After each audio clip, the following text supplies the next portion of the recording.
Hello, I'm Natalie Gracehammer-Patrick, Director of Artist Resources at Summit Art Space, and I'm excited to welcome you to the awards announcement for the 19th Annual Fresh exhibition.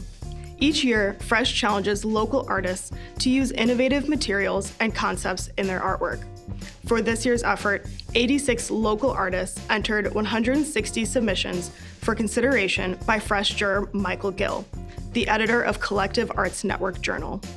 As an arts journalist, arts administrator, and an artist himself, we are excited to include his perspective on these exciting artworks. Fresh is currently on view until March 18th in the Betty and Howard Taylor Main Gallery and virtually at summitartspace.org.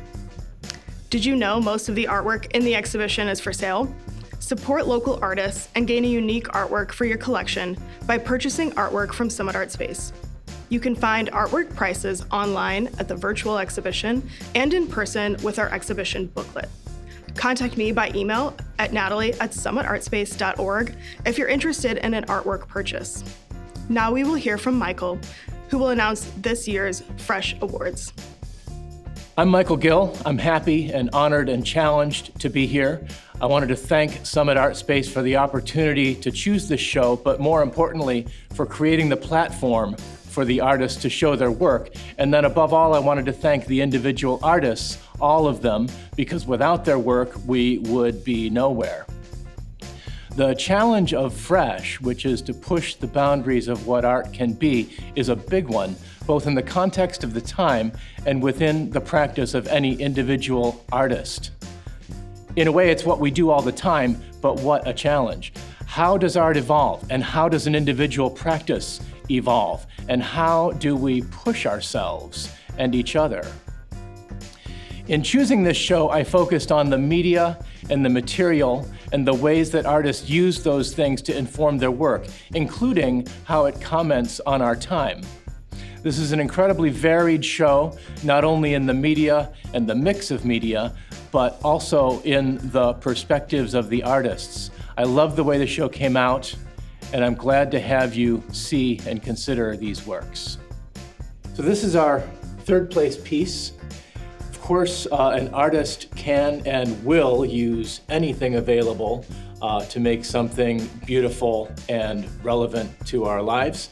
And in this case, that involved a paper bag and used tea bags and a COVID mask and a wishbone and chopsticks and several other discarded used bits. This is cast off material. This is litter pulled together to make the form of a person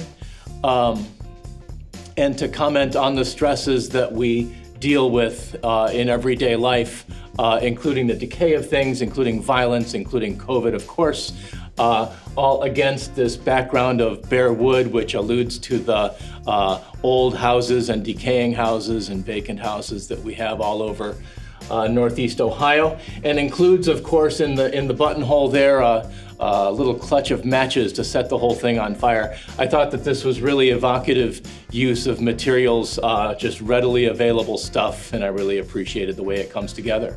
This is our second place piece, Grab All the Shiny Things, number 7. The materials used in this piece really bring it to life to me with a combination of precision, for example, with a knife as used to cut out this bird, also in the way the materials are assembled, all that mixed with like the expressive quality of the way the graphite and charcoal are used to create the atmosphere of the piece. The materials also comment on the world as we are making it. Grabbing all the shiny things sort of alludes to what we do as we acquire things, for example, from Amazon, and this is an Amazon delivery bag. There's also cell phone parts, broken bits of cell phone in the bird's nest there. So, you know, as we go about our lives acquiring stuff, it's sort of what birds do, and as we've done it, they've adapted by gathering some of the stuff that we've cast off. I just really love the way all that comes together in this piece. This is our first place piece, Sometimes I Sit and Cry, and I love the way the concept of it interfaces with the medium. It's a selfie, which is certainly the photograph of the decade, I guess, made with a cell phone, but it's not a selfie directly of the person. It's removed from that poetically.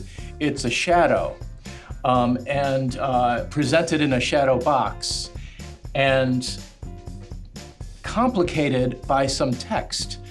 Just beautiful, personal, vulnerable, basic statement is the title. Sometimes I sit and cry as a self-portrait of someone's shadow. This is just a super cool piece. Thank you for joining our award celebration, and thank you to our sponsors who help make exhibitions and artist programs like this possible at Summit Art Space. They include PEGS Foundation and the Lehner Family Foundation, Summit County, Ohio Arts Council, GAR Foundation, and Akron Community Foundation. A special thank you goes out to Coraseal, our corporate sponsor for this year's Fresh exhibition. I'd also like to thank the many contributing members of Summit Art Space who support our mission. We encourage you to learn more about our membership program, exhibitions and events, and our resident artists at summitartspace.org.